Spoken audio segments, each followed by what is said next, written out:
It's a story that's captured so much attention. The Charles County, Maryland man who is considered by many to be an inspiration. He was a cornhole champion despite being a quadruple amputee. He lost his arms and legs when he was just a baby due to a bacterial infection. Now he sits in jail and he's being charged with first-degree murder. It is just before midnight on a Sunday in Charles County, Maryland. A resident on Newport Church Road steps outside, maybe following a sound, maybe following something they can't quite explain. What they find in their front yard stops them cold. A man, shot twice in the head, left there like he was never supposed to be found. Within minutes, a 911 call goes out. Within the hour, detectives are working two scenes simultaneously: a body in Charlotte Hall and two witnesses standing on a roadside miles away, trying to describe what they just watched happen. Here is what makes this case different from the moment the first report crosses the wire. The man investigators are about to name as their suspect isn't a stranger to the public. The world already knows who he is. They've seen the headlines, watched the clips, nor heard the story, and every single one of them called it inspiring. That story is about to get a great deal more complicated. Dayton James Webber grew up in Waldorf, Maryland.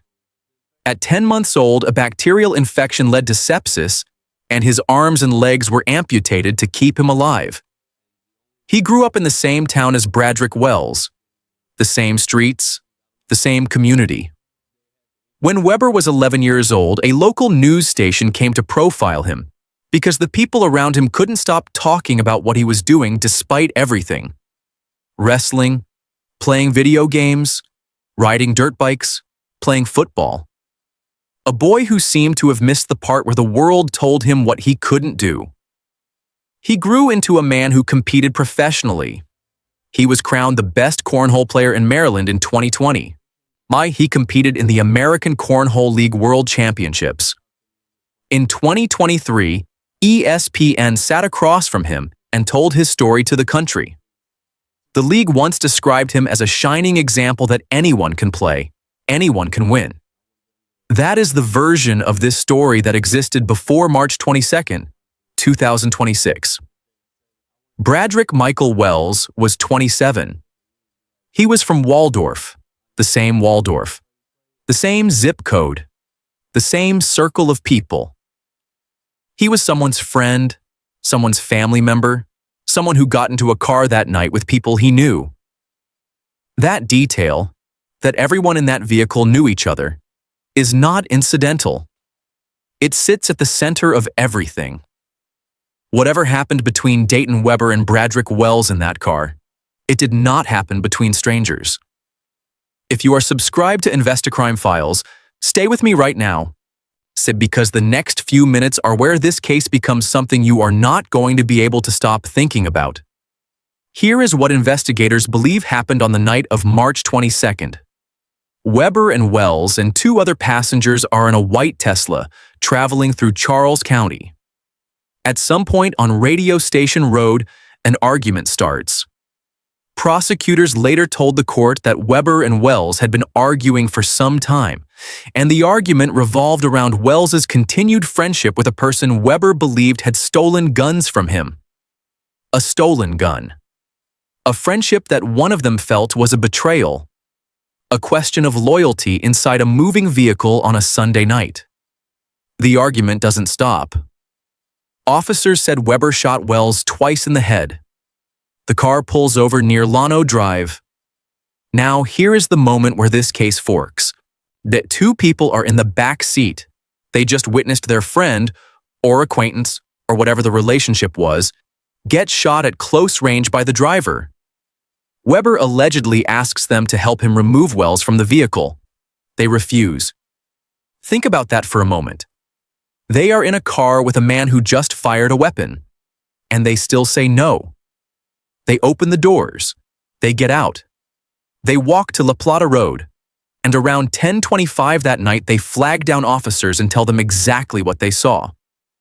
Meanwhile, Webber drives away with Bradrick Wells still in the front seat. Where he goes next, and what he does, is where this story takes the turn that will define every legal argument that follows. Nearly 2 hours pass, that is the gap. See 2 hours between the time witnesses flagged down officers on La Plata Road and the time a resident on Newport Church Road finds a body in their yard. 15 miles of road between those two locations. A 2-hour window that only one person can fully account for. Officers responded to Newport Church Road and found Bradrick Michael Wells, 27 years old, of Waldorf, pronounced deceased at the scene. By the time that call comes in, law enforcement is already moving on a parallel track trying to locate the white Tesla. What they need to know, where Webber went after he left that road, the evidence would answer for them. An officer with the Albemarle County Police Department located Webber's vehicle at a gas station in Charlottesville, Virginia. Charlottesville. That is roughly 4 hours from La Plata, Maryland, over 100 miles, and across state lines. On the route between those 2 points, Webber passed jurisdictions. He passed police stations, he passed hospitals, rest stops, every kind of off-ramp available to a person who wants to stop. He kept driving. And then, this is the detail that changes the entire narrative in one sentence. Prosecutors told the court that the vehicle had only enough battery remaining to travel 40 miles. He did not stop because he decided to. The car stopped for him. Whatever Webber's intention was when he left that Maryland roadside, he ended up at a gas station in Virginia with a dying battery and no further options. A short distance away, he was found at a hospital where defense attorneys say he was suffering from anxiety and having a panic attack. Webber called his attorney from that hospital. Then he was taken into custody. The distance between Maryland and Virginia and the 40 miles he had left, that number will almost certainly be repeated in a courtroom. Here is what the world initially processed when this story broke. The first reaction, from media, from the public, from people who had seen the ESPN profile, who had watched Webber play cornhole, who knew the outline of his story, was a kind of cognitive pause. A hesitation. A question that felt almost impolite to ask, but that everyone was asking anyway. How? How does a quadruple amputee commit a murder in a moving vehicle? It was the wrong question, not because it is irrelevant, but because it was answered almost immediately by the evidence itself. Prosecutors noted at the bond hearing that Webber had shared videos showing himself hunting, such shooting firearms and climbing elevated hunting stands with a rifle. A 2024 video was referenced, reportedly showing Webber shooting and reloading a pistol. The issue was never whether he was physically capable. The record suggested he always had been. The right question, the one that will determine everything in a courtroom, is a different one entirely. What happened in the final moments before that gun was fired? The defense answered that question at the bond hearing without hesitation. Webber's attorney argued this was a clear case of self-defense, that Webber feared for his life during the argument with Wells, and that he would have been the murder victim if he had not acted. The framing was deliberate and psychologically precise. A man with no arms or legs, confined to the driver's seat of a vehicle, in an escalating confrontation, with no physical ability to restrain, escape, or overpower the person next to him. The prosecution's response was equally precise. A man who fires a weapon in genuine self-defense, who believes in that moment that he had no choice, does not typically ask bystanders to help remove the body, does not drive 15 miles and leave a body in a stranger's yard, does not cross state lines, does not end up in a Virginia hospital with 40 miles of battery remaining. Both of those frameworks are legally coherent. Both of them cannot be entirely true. That tension is exactly what a jury will be asked to resolve. There is one element of this case that has received less attention than it deserves, and it is the one that most directly answers the question of why. The argument in that car was not random. It was not a disagreement between strangers. It was not something that erupted without history. Prosecutors told the court that the argument revolved around Wells's continued friendship with a person Webber believed had stolen guns from him. Read that again. Not that Wells had stolen the guns. That Wells remained friends with someone Webber believed had stolen them. A choice of loyalty. A friendship that, in Webber's view, was a betrayal of trust. A personal grievance that had presumably been building before that Sunday night. If that is accurate, then what happened in that car was not a spontaneous explosion. It was the end point of something. A conversation that had been waiting to happen. An accusation made in the wrong place, at the wrong time, with the wrong outcome. And it adds a dimension to the defense's self-defense claim that the prosecution will need to address carefully. Because if Webber believed that the stolen guns incident was connected to Wells, even tangentially, and if he believed that Wells represented a threat in that moment, the line between premeditated anger and genuine fear becomes the entire legal battleground. When Dayton Webber appeared before a Maryland judge, the prosecution and defense both understood what was at stake, not just for the bond decision, but for how the entire case would be framed going forward. The prosecution presented two criteria to the court. First, that Webber represented a danger to the community, citing the nature of the crime, the access to other weapons at his residence, and a prior incident in which shots were reportedly fired in the direction of the victim. Second, that Webber was a flight risk, and they didn't need a lengthy argument to make that point. The evidence made it.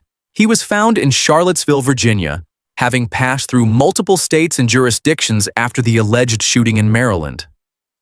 The defense argued that Webber had reached out to his attorney from the hospital, that his presence in Virginia was not calculated escape, but a man in crisis seeking medical help, that the charges against him would ultimately be disproven. The judge heard both sides. Webber was denied bond. He remains in custody at the Charles County Detention Center, charged with first-degree murder, second-degree murder, first- and second-degree assault, and use of a firearm in a felony. The first-degree murder carries a potential sentence of life imprisonment. The firearm charge could add an additional 20 years, consecutive. One of his attorneys said this after the ruling. "We know what the facts are, and we will prove Dayton Webber's innocence."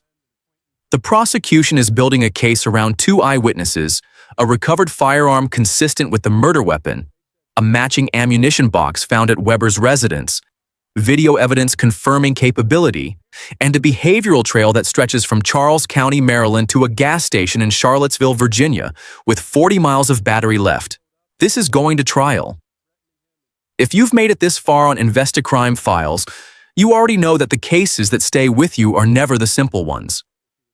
Bradrick Michael Wells was 27 years old. He was from Waldorf, Maryland. He got into a car with people he knew on a Sunday night in March 2026, and he did not come home. His family was not given the chance to say goodbye. Whatever their relationship was, whatever history existed between him and Webber, he did not deserve to end up in a stranger's yard on Newport Church Road. That fact is not in dispute. What remains in dispute, and what will remain unresolved until a jury delivers its verdict, is what Dayton Webber believed in the moments before he fired that weapon. Whether the man in the driver's seat felt fear, rage, desperation, or something else entirely. Whether the physical reality of his situation, confined, unable to flee, arguably more vulnerable than anyone else in that vehicle, created a genuine threat that justifies what the defense claims he did. Or whether two people in the back seat watched a man make a choice and told the truth about it. The next scheduled hearing is set for May 2026. Prosecutors anticipate a trial lasting approximately 1 to 2 weeks. The jury will hear from those two witnesses who were in the back seat that night. They will see the video evidence. They will hear the argument about Charlottesville and the 40 miles. They will be asked to weigh an inspirational life story against the specific decisions made on a specific road on a specific night. And somewhere in all of that, in the legal arguments and the witness testimony and the forensic chain of custody, sits the question that no verdict will fully answer. What were those last words between Dayton Webber and Bradrick Wells? Nobody outside that car knows. Two people who were in that car walked away. One did not. If this case is something you want to follow as it develops, subscribe to InvestiCrime Files right now. We cover every update, every court date, every detail that matters. Hit the notification bell so you don't miss the moment this one breaks open. Dayton James Webber is presumed innocent until proven guilty in a court of law. All allegations are drawn from official court documents, law enforcement statements, and verified public records. This story will be updated as proceedings continue.